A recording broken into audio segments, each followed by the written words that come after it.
আপনার যে কাজ সবাই পছন্দ করে একযোগে, ওটাই আমল, ওটাই ওই কাজটা রাসূল সাল্লাল্লাহু আলাইহি ওয়াসাল্লাম করেছেন। আপনি যে কথাই বলুন না কেন, যে কথাটা সবাই পছন্দ করে একযোগে, ওই কথাগুলোই রাসূল সাল্লাল্লাহু আলাইহি ওয়াসাল্লাম বলেছেন। এবার আপনি যে কাজ করুন, আপনি যে কাজই করুন না কেন, যে কাজ আপনি ছাড়া আর কেউ পছন্দ করে না, ওই কাজ রাসূল সাল্লাল্লাহু আলাইহি ওয়াসাল্লাম কখনো করেন নাই, কাল্লা কখনোই করেন নাই। আপনি যে যত কথা বলুন না কেন, যে কথাগুলা আপনি ছাড়া কেউ ভালোবাসে না, ভালো লাগে না, কারো কাছে ভালো লাগে না, ওই কথাগুলো রাসূল কখনো বলেন নাই।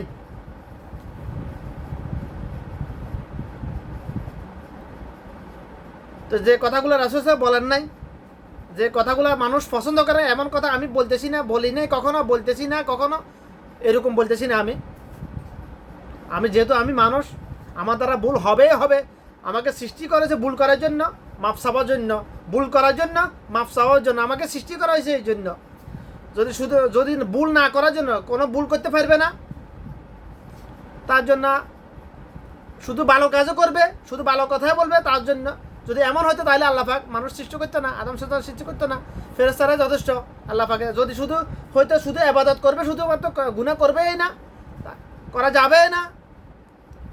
গুনাহ করতে গেলে গেড়ি লক করে দিব, হাত দিয়েছে, হাতের গুনাহ করতে গেলে হাত অবশ করে দিব, চোখের জানা করতে গেলে চোখ অন্ধ করে দেব,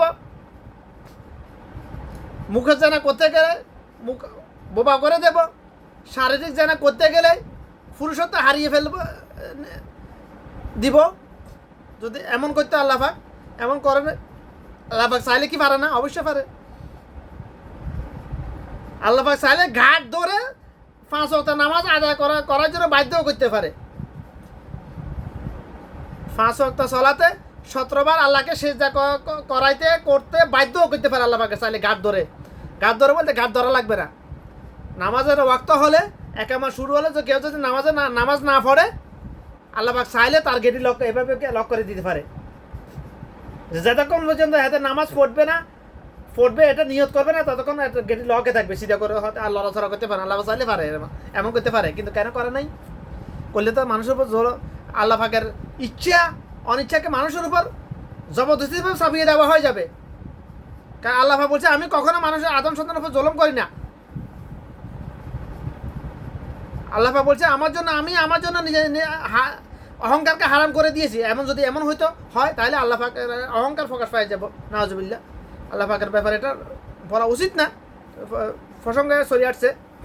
আল্লাহ পাক চাইলে পাইতো পারে যে আদম সন্তান, মুসলমান নামদারে যে আদম সন্তান সলাত আদায় করে না, একামত শুরু হলে মসজিদে গিয়ে সলাত আদায় করে না, কিংবা যখন যে অবস্থা আছে সলাত আদায় করে না, আল্লাহ পাক চাইলে তাকে ঘাট ধরে ফেরেশতাদেরকে দিয়ে, অদৃশ্য ফেরেশতাদেরকে দিয়ে ঘাট ধরেও সিজদা করাইতে পারে। আল্লাহ পাক চাইলে যতক্ষণ পর্যন্ত সে সালাত আদায় করার জন্য নিয়ত করবে না দিল থেকে, তার গেটি লক করে রাখবে, এটাও পারে আল্লাহ পাক। কিন্তু কেন করে নাই? করতেছে না, আল্লাহ পাকের রহমত এটা। কেন করে নাই? আল্লাহ পাক আদম সন্তানকে বানিয়েছেই, আল্লাহ আদম সন্তান পাপ করবে, গুনাহ করবে, মাফ চাইবে। আদম সন্তান যা ইচ্ছা তা করতে পারবে, স্বাধীনতা দিয়ে দিয়েছে। ভালো ইচ্ছা চাইলে ভালো করতে পারে, চাইলে খারাপ করতে পারে। আদম সন্তান চাইলে জান্নাতের দিকে যাইতে পারে, চাইলে জাহান্নামের দিকে যাইতে পারবে। আল্লাহ পাক আদম সন্তানকে স্বাধীনতা দিয়েছে, এই জন্য আদম সন্তান সৃষ্টি করেছে। স্বাধীনতা না দিয়ে ফেরেশতাদের কোনো স্বাধীনতা নাই। আল্লাহ পাক আদেশ ব্যতীত ফেরেশতারা যাররা পরিমাণ নড়াচড়া করার ফেরেশতাদের ক্ষমতা আছে, কিন্তু নড়বে না। ওদের মেমোরি, ব্রেন, ওদের সিপিইউ ওভাবে সেটিং করা। আর মানুষের সিপিইউ সেটিং করা হয় কলব থেকে। কলব হলো মাউস, আর সিপিইউ ব্রেন হলো সিপিইউ। কম্পিউটার মাউস দিয়ে যে এরকম পৃথিবীর যত পাওয়ারফুল কম্পিউটার ইউজ করা যায়, কন্ট্রোল করা হয়, সেম কলব দিয়ে ব্রেন কন্ট্রোল করা হয়।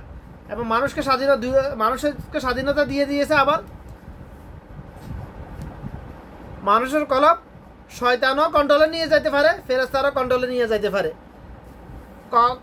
যে কলব খালি, যে কলব আল্লাহ জিকিরে ব্যস্ত নয়, সেই কলব শয়তানের দখলে চলে যায় বেশিরভাগ ক্ষেত্রে।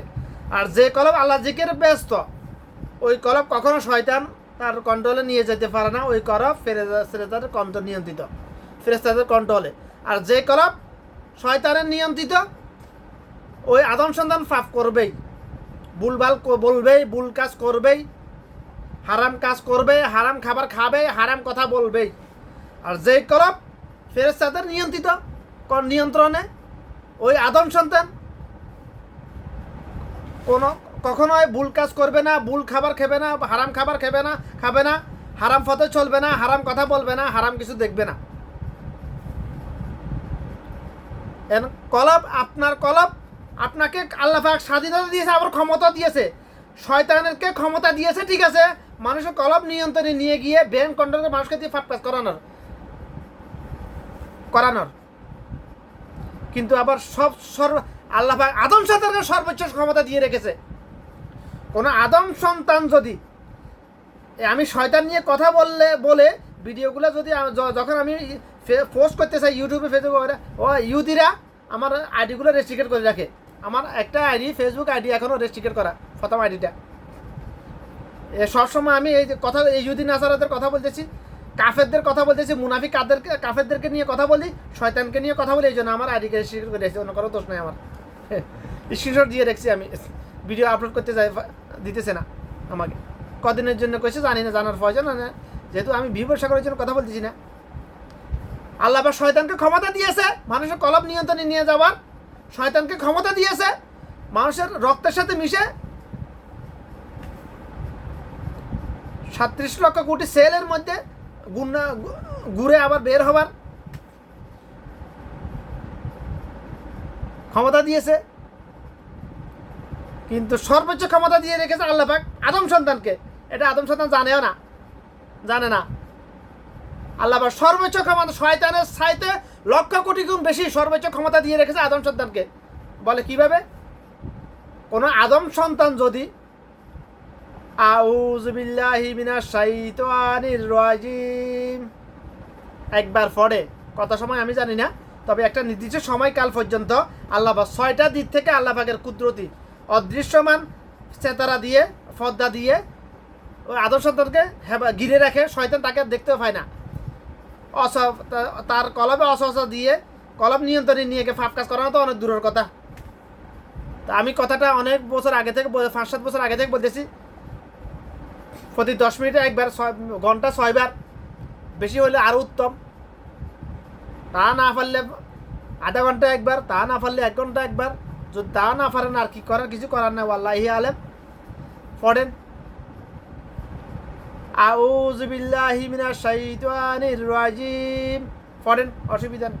তাহলে শয়তান আর আপনার আশেপাশে আসতে পারবে না।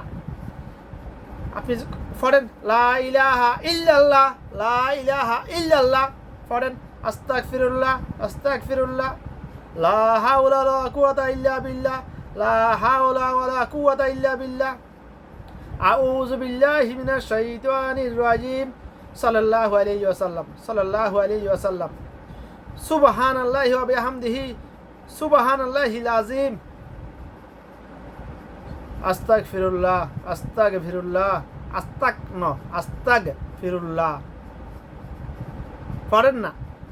আপনি যদি কতক্ষণ পর এগুলো পড়তে থাকেন, আল্লাহর সাথে কথা বলেন, এগুলো পড়া মানে আল্লাহর সাথে কথা বলা। আপনি যতক্ষণ এগুলো বলবেন ততক্ষণ আপনার সাথে আল্লাহর সাথে ডাইরেক্ট সংযোগ হয়ে আছে। তো শয়তান আর কীভাবে আপনার আশপাশে আসতে পারবে? আবার শয়তানকেও তো আল্লাহ পাক বানিয়েছে না। শয়তানের এখানে নিজস্ব কোনো ক্ষমতা আছে নাই। শয়তানকে আল্লাহ পাক ক্ষমতা দিয়েছেন বলে শয়তানের ক্ষমতা আছে, কিন্তু সর্বোচ্চ ক্ষমতা দিয়ে রেখেছে আল্লাহ পাক আদম সন্তানকে।